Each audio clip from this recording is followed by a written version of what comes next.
Actes chapitre 14, versets 8 et 9.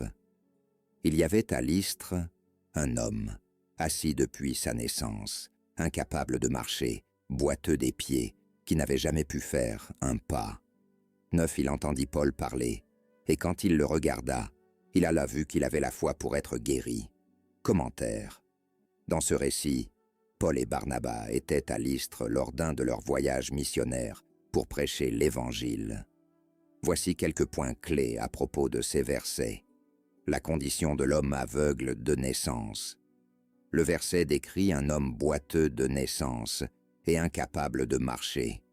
Il n'avait jamais réussi à franchir une étape dans sa vie.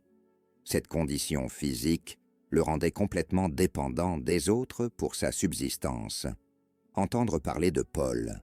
Le boiteux a entendu parler de Paul, l'apôtre, et de sa prédication de l'Évangile.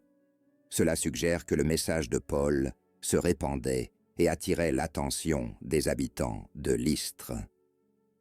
La foi pour être guéri. Lorsque Paul a regardé le boiteux, il a réalisé qu'il avait la foi pour être guéri. La foi est un élément important dans de nombreux miracles rapportés dans la Bible. Une foi authentique peut ouvrir la porte à une intervention divine, le miracle de la guérison. Dans les versets suivants, Actes 14, 10, 11, Paul, inspiré par le Saint-Esprit, ordonna à l'homme de se lever et de marcher. Le boiteux fut instantanément guéri et se leva d'un bond. Ce fut un miracle remarquable qui démontra la puissance de Dieu et confirma la véracité du message de Paul. Réaction de la foule. Le miracle a eu un impact énorme sur la foule qui en a été témoin. Les gens dans la foule se mirent à crier dans leur langue lacaonique que Paul et Barnabas étaient des dieux. Cependant, Paul et Barnabas ont rapidement découragé ce culte en désignant le vrai Dieu.